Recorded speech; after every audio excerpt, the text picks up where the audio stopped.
stocks build on gains, with metals, telecom and IT being the prominent drivers, even as financials are the key drag. Mid-caps fared better.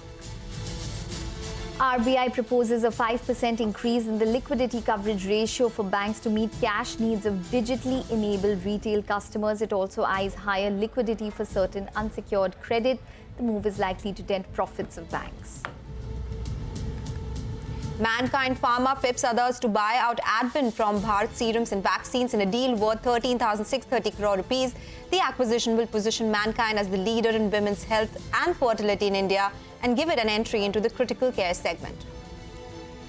TechM slips despite a healthy performance and a good start on the company's new strategy as investors turn skittish on valuations after the recent rally.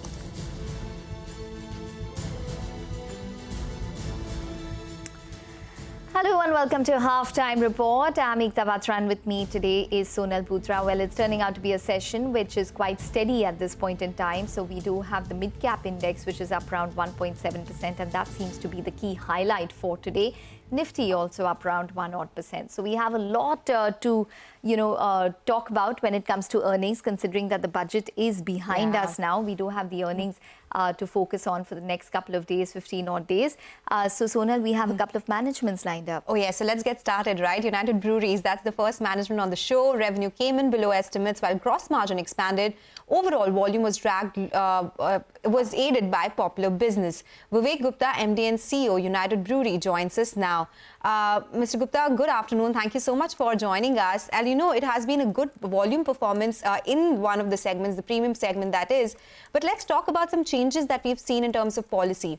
Chandrababu Naidu has said that they would relook at the state's excise policy.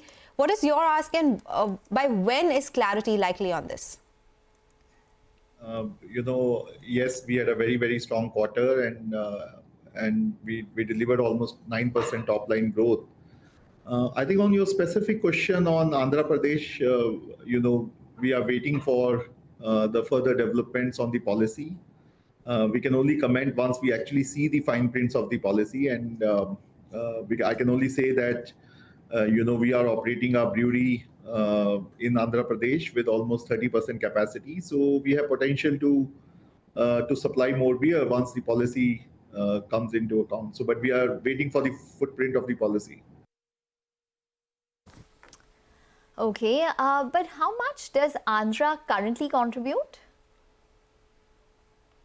So Andhra is right now is a small part of UB's volume. It is less than 3% of our volumes. But as I mentioned, that we have a brewery where we are producing, we can produce almost 3x versus what we produce today. So that's the outlook on Andhra Pradesh. Let's talk about volumes now. Mr. Gupta, what's the outlook on volumes from here on? Premium is doing exceptionally well for you. But what's the overall target and the industry levels in terms of market share that you're looking at? Yeah, I think, yes, we had a very, very strong quarter on premium. We actually grew our premium portfolio at 44%, driven by our brands Ultra, Ultra Max and Heineken Silver. We see a lot of opportunity of premiumization in India. We believe that there are consumer nodes which still need to be served. We recently launched our Queenfisher brand, which is only in 4 states, and we plan to expand it in further states. So we expect the category to grow high single digit on volume and premium to grow high double digit. And UB would like to be ahead of the category growth and lead the category growth in India.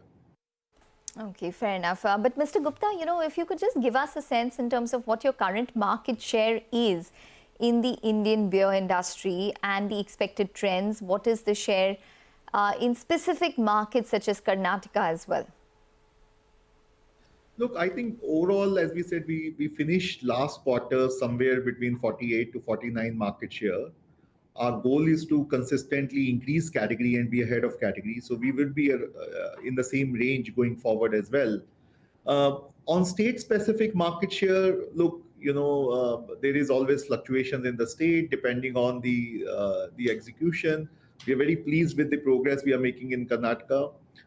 We have also got permission to locally produce Heineken in Karnataka, and in a week's time we should be able to start manufacturing our Heineken in Karnataka and start distributing. So we are very optimistic about the outlook.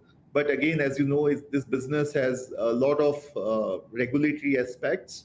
The governments are consistently reviewing policies. So we will have to wait and watch what developments happen on those fronts, and continuously adjust our plans to meet the consumer needs. Okay, in that case, let's talk about Heineken, because that is one brand which is doing well. But do you think it is under leveraged? What is the outlook on the portfolio mix? Will this one see better growth? No, Heineken is actually world's largest beer. It is doing extremely well. The markets where we have Heineken, which is Mumbai, Goa, and we produce locally, it is actually more than double-digit growth. As I mentioned to you, we have finally got permission in Karnataka to produce locally. We are actually right now, when I'm talking to you, our brewers are going through the fine-tuning the product. And I think we should be in a position to launch sometime early August in Karnataka the whole range of Heineken products. And we feel very optimistic. We believe its properties with 100% malt beer, consistency of quality, and the international image will really drive market as well as our own share growth in Karnataka. Okay, all right. But Mr. Gupta, what is the share of revenue from the premium category currently, and what would your outlook on the same be as well? See, our premium portfolio, we continue to expect to have high double-digit growth. Premium portfolio is around 18 to 19% of our current portfolio. Our goal is to make it around 25% in the next 2 years, and that's the plan. That's where all these pillars will continue to support that program. All right, so that's about the premium portfolio. Let's talk about the raw material prices. What is the outlook on barley and glass prices? Gross margins have improved in Q1. What is the expected gross margin range from here on? Yeah, we had a very strong quarter in gross margin, which was primarily driven by our state mix, our pricing, and our brand mix. Actually, the cost of sale is a very small portion of this margin improvement. Though barley prices were almost 10% lower versus a year ago. There is always volatility in the commodity pricing. One thing goes up, another thing goes down. Rice has gone up in pricing. Which broken rice we use in some of the beer. Glass prices have been fluctuating. Aluminium prices have been fluctuating. But our plan is to consistently work on plans which actually drive the right mix. We will actually put a lot more new bottles in the pipeline, because as the category grows and we bring new innovation, and that's a big part of the margin. So I won't get too excited by 1 quarter of margins, but our goal is to consistently improve top line and gradually improve our margin performance. Okay, gradually improve your margin performance. But target ad spends as a percentage of sales and margins, when does it probably go back to teens, say even low and mid? See, we actually had IPL sponsorship, which we got terrific response from consumers. We have festival season coming in, wedding season coming in, party season coming in with Durga Puja and later on with other things. So we will continue to invest whatever is needed to make our brands famous and to drive moderation in this category, which is done through Kingfisher brand. Okay, so let's talk about the target for your return bottles as a percentage of overall bottles. That is something that has been helping margins as well. What's the outlook here? Yeah, I think we are one of the reasons our margins have improved, because we have seen the improvement in the return bottles. Our target continues to be around 70% old bottle returns. But as I said, since we are bringing a lot of new innovation to accelerate the growth, there will be a period of time where our new bottle immersion will be slightly higher. But we expect on an average, we should at least have a 70% old bottle returns. Okay. Just give us a sense in terms of any update that the company might have got when it comes to Maharashtra government stand on excise duty?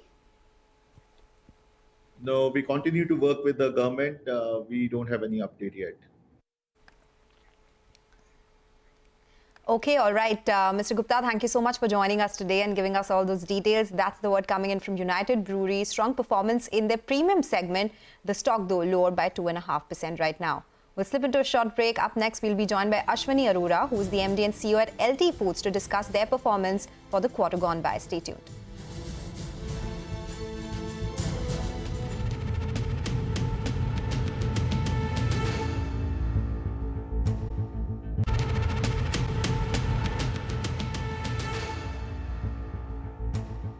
Welcome back. Well, LT Foods is the next management on the show. It reported what was a decent set of Q1 FY25 numbers. Gross margins came slightly under pressure. The revenue was aided by accelerated brand investments and scaling of distribution.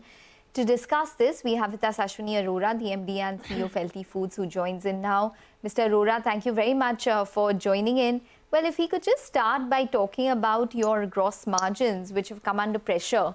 What were the input costs like this time round? How much have they risen? And what is your outlook with regards to the input costs as well? So, as you rightly said, this is a little bit 20 bits, because of the input cost increase. And we are expecting, the new crop is coming in the month of, October. So we are expecting, the prices will be, down, and therefore, that will help us in the, quarter 4 or quarter, the next year, improving the margin. So you'll see a margin improvement for the rest of the year, Mr. Arora. What's the target for FY25? 25, 26, I'm talking, we are optimistic that, the margin will improve. Okay, all right. You're optimistic that the margin will improve, but give us a number to it. So, I think let the new crop come and, we will be more firm on the guidance. But as far as, the trends are coming, the crop is more 15% higher than the last year. And we are expecting that, the commodity price will come down. That will improve our COGS and that will improve our gross margin.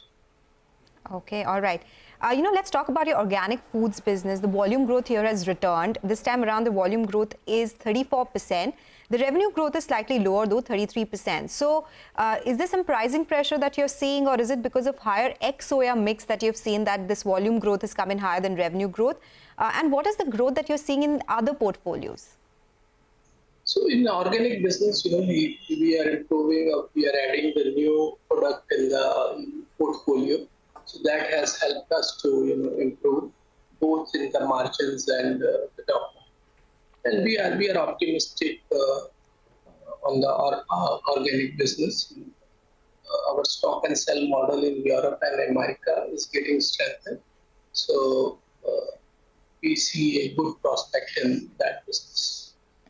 And we are launching the Eco Life brand of organic in India in the coming quarter. Do you have a target for volume and value in FY25, the breakup between these two?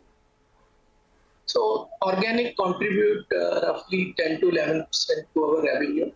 So as you know, the core business is also growing, the new product business is also growing. So we are expecting that, the proportion will be remain same. Which is? Which is 10 to 12%. Okay.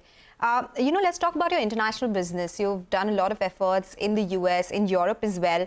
How is that portfolio performing right now? Because we've been talking about a lot of exporters, the Red Sea issues, high freight costs. That seems to be denting demand. What about you? Are you facing some pressures here as well? How much did exports grow this time? So as far as demand is concerned, we are growing. We have grown in US 20%. We have grown in Europe 11%, and rest of the world 14%. So we are making sure we don't lose sale. Although we have little bit impact on the margin because of the Red Sea rate has increased, but we are not let the loss of sale happen. Okay.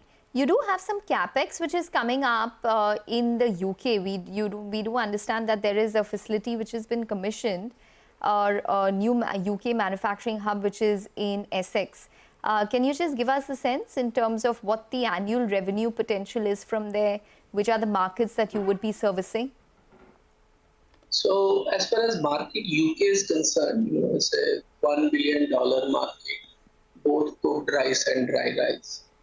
And we have just set up a facility in UK, in London, Harlow, and that we have inaugurated in 11th of July.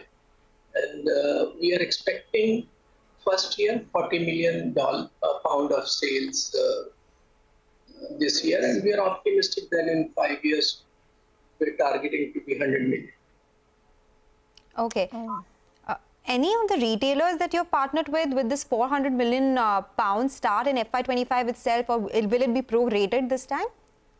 Yeah, we have partnered with one of the best retailer in the UK. So all the majority of the retailers we have signed for. Okay, all right. What about the other geographies, the other international geographies? You do have a presence in US and Europe as well. Give us a sense in terms of what the volumes are like within those geographies. What is the growth like? And cumulatively, what is your export market growing at for the entire fiscal? What are you guiding for?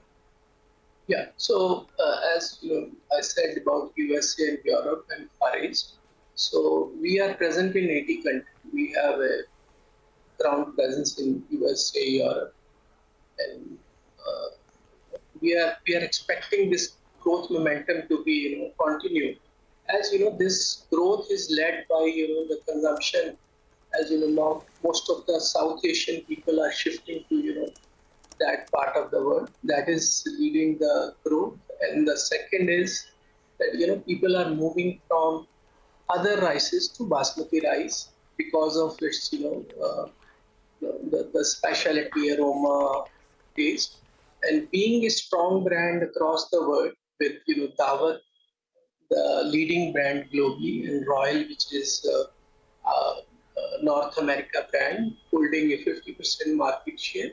So we are in a strong position to capture the potential of the growth. Okay. What about the Uganda facility? When will that be commissioned? You had set it up to mitigate the potential impact from anti-dumping duty on soy meal. What is the update here, and what is the revenue potential from this facility? So Uganda, already we have set up the facility that is for our organic business for soya meal. So that is already on. Now year on year it will grow, and that will strengthen our soya meal business and other organic product from the Africa part. Okay, what is the revenue contribution there? Has it started already? No, it already started, but not substantial. So I don't have the numbers right now, but not very substantial. Okay. All right, so we're going to leave it on that note. Thanks very much for joining in and speaking with us. So that is LT Foods. They are adding new products in their portfolios. They are expecting it to aid revenue and margins going forward. They're quite bullish on the UK business, which is worth around $1 billion. But, well, for the market, it's turning out to be a session where we are seeing the mid-caps outperform. So the 1.83% higher currently for the mid-cap index. Just want to point out that the India VIX is also down around 2.7% at this point. Remember, it's fallen around 17% this week itself. It saw a sharp fall on the day of the budget itself. And this year, it's down around 15%. So currently at around 12.2. for the India VIX. But we do have another story which we're tracking amidst the flurry of large deals in the pharma space. A large fundraise may be around the corner for a pharma major. Vivek is here with the details on this. Vivek. Well, good afternoon. What we are picking up from our sources is that Biocon may be eyeing a very large QIP that they could be doing. This particular QIP could be launched as soon as next month is what sources are indicating to us. What we are understanding is that Biocon is likely to raise close to $500 million via the QIP route. We understand that the QIP proceeds will be used to pay debt, which has been a bane of the company so far. So this particular QIP will help significantly reduce the debt burden on the company. We also understand that the bankers for this particular QIP raise has already been approached, and BofA and Kotak, are the likely bankers for this particular fundraise. Now, what we need to understand is that number one, Biocon, has its Q1 results that is scheduled on August 8th, and we understand that in this particular, board meeting, there has to be, or there could be a likely resolution for this particular fundraise. We understand that, most of the groundwork has been done, and this particular QIP could be launched as soon as early next month itself. We reached out to the management of Biocon. Biocon told us that at this point of time, they will not like to comment on any rumors or market speculation. But we understand that this particular QIP is around the corner soon. Okay, all right, Vivek, thanks very much for that. So important news for Biocon. The stock is higher by around 3% and it would make sense, Sonal, because, after the big Viatris biologics acquisition, they have around $1.3 billion of debt on their books. So the fact that they need to reduce that debt, they've spoken about it, that, they will look at some kind of equity raise, maybe a stake sale in Syngene, maybe some kind of fundraising, which they have to do in order to reduce the burden. So I think that would be in line with their plans. So the possible plans seem to be liked by Street. The stock is up 3%, but we'll have to see which way things go for this one. We'll slip into a short break now. When we come back, we'll get to more on markets and stock-specific action on the other side. Stay tuned for that.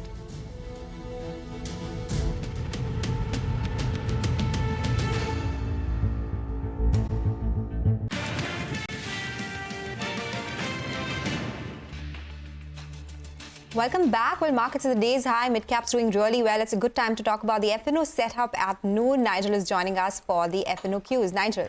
Well, it's a good-looking screen, actually, and we've started off the series on a solid note. And just to give you a picture with regard to the options data, in an uptrending market, you want to see writing at the nearest possible strikes, and that's precisely what's happening. The Nifty has crossed the 24,600-odd mark, and just take a look at the 24,500 put. Massive open interest out there. You have the 24,600 put as well. Massive open interest built up out there as well. So that's telling you that the bulls are feeling confident, and that's where we're seeing aggressive put writing.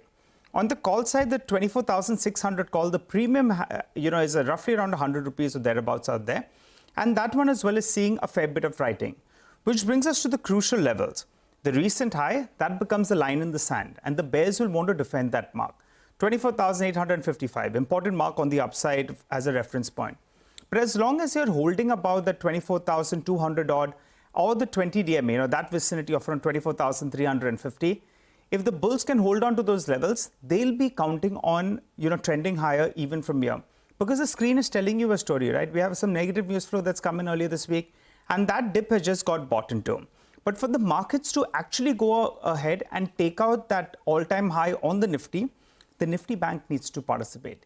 Even as we speak, the Nifty Bank is as flat as can be. And that's the problem pocket, because on a day-to-day basis, the Nifty Bank is making lower lows. So we'll have to keep an eye on that. Even today, it's made a lower low, and then it's bounced closer around 400 points. The reference point on the Nifty Bank that I've been making this point on a day-to-day basis, support is at around that 50,500 odd. It needs to hold on to that mark, and the 50 DMA as well is in that vicinity. But for you to get more confident about the Nifty Bank, you like it to trend closer to around the 52,300 odd. Crucial for the Nifty Bank to participate. The bulls are feeling good right now, but the Nifty Bank needs to give that knockout punch. Back to you. Okay, all right, Nigel. Thanks very much for that. So that's the F&O update, which has come in for today's trading session this Friday afternoon. But just want to point out that as of now, the market's doing extremely steadily, so there's no complaints which are really coming in. Just watch out for Divi's Labs, which continues to be the top gain on the Nifty at this point in time. That stock is surging up around 4% and it's done well this year as well. It's up around 21%. Numbers are still due for Q1, so let's see, maybe there is some hope of a strong set of numbers for Divi's. We'll take a short break, but we'll connect with Sanjay Sethi, MD and CEO of Chalet Hotels, to discuss their performance. Stay tuned.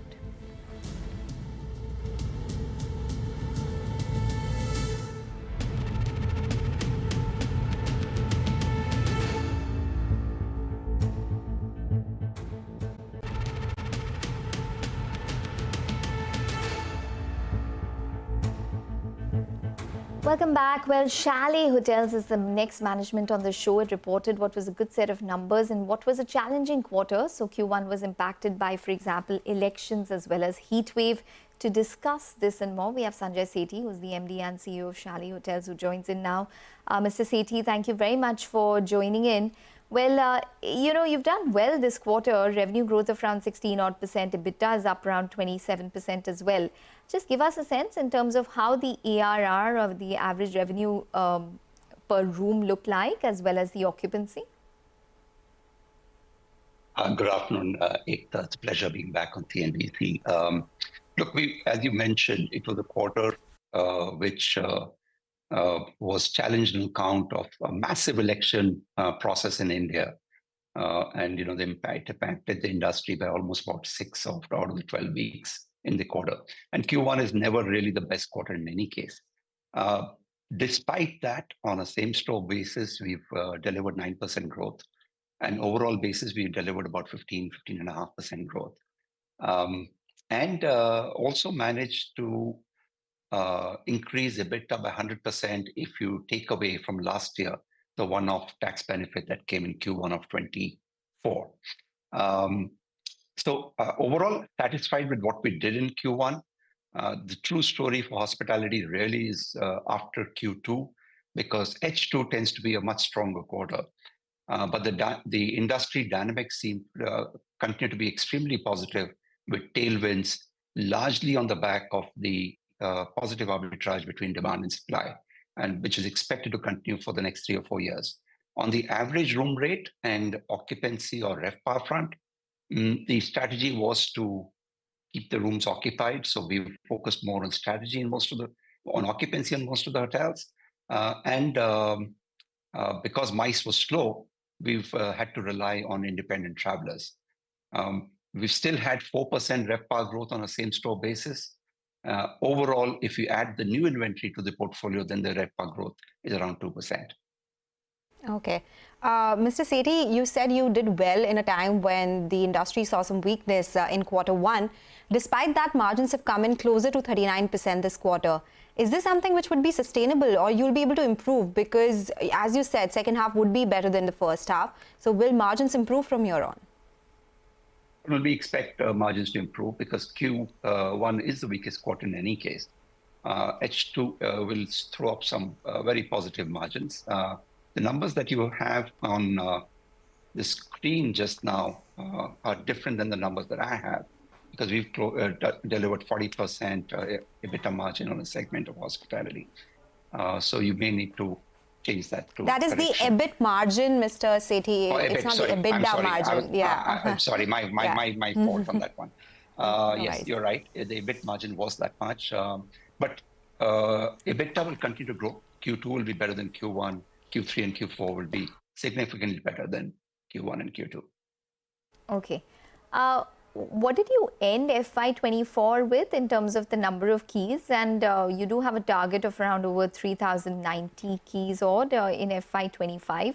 Where does that target stand now in terms of achieving it? And are you on track for FY26 as well as FY27 in terms of the number of key additions? Yes, in fact, very much on target. We've closed this quarter with 3,052 rooms. We expect to add another 200 odd rooms during this financial year. So we'll move up to roughly around 3,250 rooms. In addition to that, we have a pipeline of 800 rooms between, rather 662 rooms between the 2 hotels that we are building as Greenfield. One in Delhi, which is going to be a Taj. The second in Airoli, Mumbai, which is going to be a Hyatt Regency. And so with that, we should hit roughly around 4,000 rooms. We've today also shared with the market the fact that we are closing a deal in Goa.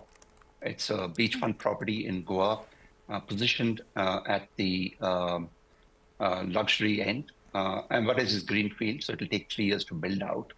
And we expect to deliver roughly around 170 rooms on this beautiful location, which should deliver path-breaking guest experiences. Okay, you talk about Goa. Usually it is a scenic travel that we all talk about. That does really sound tempting. Anything to get out of rains right now, right? And the puddles. But Mr. Sethi, I just want to understand, what will growth be led by from here on? Will it be addition of new properties, or will it be higher occupancies at existing properties? Because I was reading a news piece which suggested that globally airlines are cutting fares because now they don't expect the same amount of demand that they saw in last 4 years. Is this something that will happen in India as well? Is that an expectation? And what does that do to the hospitality industry? India likes to be in a part of a cycle which is early upside cycle that we are witnessing now, because the supply side will only really kick in over the next 4 years. Demand continues to outpace supply, and therefore we expect both occupancies and rates to grow quite aggressively going forward. In addition to that, we've got greenfield assets or additional assets that we are adding to the portfolio. So for Chalet, I think it's going to be all about, on one side, sweating the existing assets, and on the second side, additional capacity growth. Okay, you do have some properties which are coming up. For example, the Kandala Dukes property as well as the Westin Hyderabad. Give us a sense in terms of when we can see it starting to reflect in terms of your numbers, as well as maybe profitability? We've already commissioned the Hyderabad hotel last year. Dukes was acquired and went in for major renovation, repositioning and expansion. We are likely to open out the first phase of a small inventory of 37 rooms with new public areas before the long weekend of 15th of August. But the whole property with 145 odd rooms will be commissioned sometime in December. And it will be repositioned to a very different level than Dukes was earlier. The experience will be quite stunning in that property. In addition to that, we're adding about 125 to 130 rooms this year in our Bangalore property. So these will be the 2 additions. And then subsequent years, we'll add more rooms. Okay, I think Ekta already wants to go on a vacation after hearing all your plans and generally hearing about vacation ideas. Mr. Sethi, let's talk about your rental business. When does that become at 25% versus 9% of revenues that you have right now? And with that addition, will it be margin accretive? How does the margin picture work here? So, typically, office rentals throw up margins of about 80 to 90%. So it will be margin accretive, to answer that part of the question. We have currently 2.4 million square foot of office space ready. Half of that is already leased out. We expect to get to at least 90% leasing by end of this year. And at that time, this 2.4 million square feet should, on annualized basis, throw up about 280 crores of EBITDA and be value accretive for the portfolio. We've got another 800,000 square feet or 900,000 square feet, which we're in early stages of development of a second tower in Mumbai. When that gets completed, we'll hit about 3.3 million square foot of office space. And by the time that gets completed, we expect the office portfolio to throw up roughly around 400 plus crores of EBITDA and have a significant contribution to the company's EBITDA margins. But hotels also growing.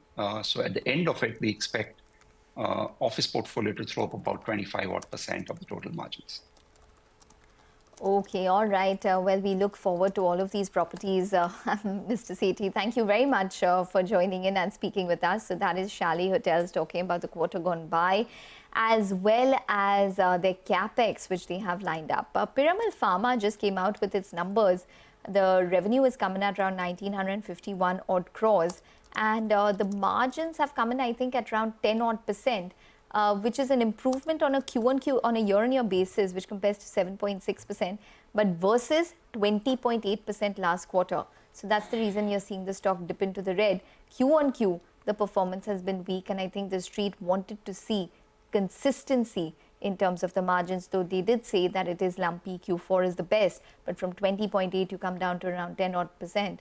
And that's what the street probably doesn't like at this point. Okay, so that's about Piramal Pharma, but we have to get into a break. But a special announcement for all our viewers about an exceptional evening where we are honoring the heroes of India's economy, a prestigious ceremony where we are celebrating the SME champions who are building our nation brick by brick.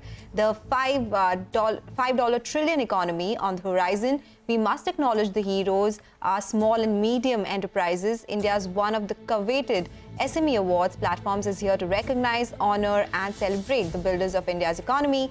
HSBC presents CNBC-TV18 SME Champion Awards, which is all set to finally announce the winners today, 5:30 p.m. onwards.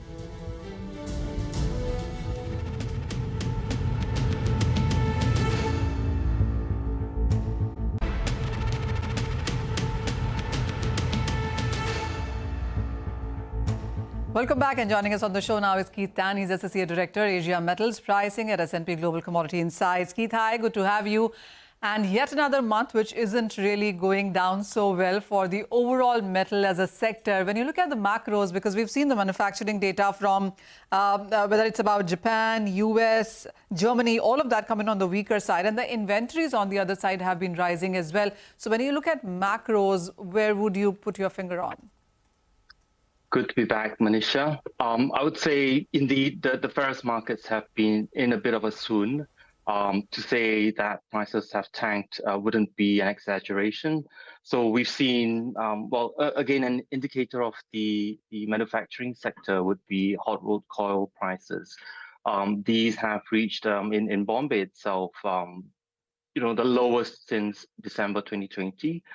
They flirted briefly below 50,000 rupees, and again, no saying where how this might go. And well, on the backdrop of things, I would say this would likely be not exactly surprising, because we have seasonal off-peak seasons, right, running in both India and China, the major steel markets. So in India, we have the monsoon season there.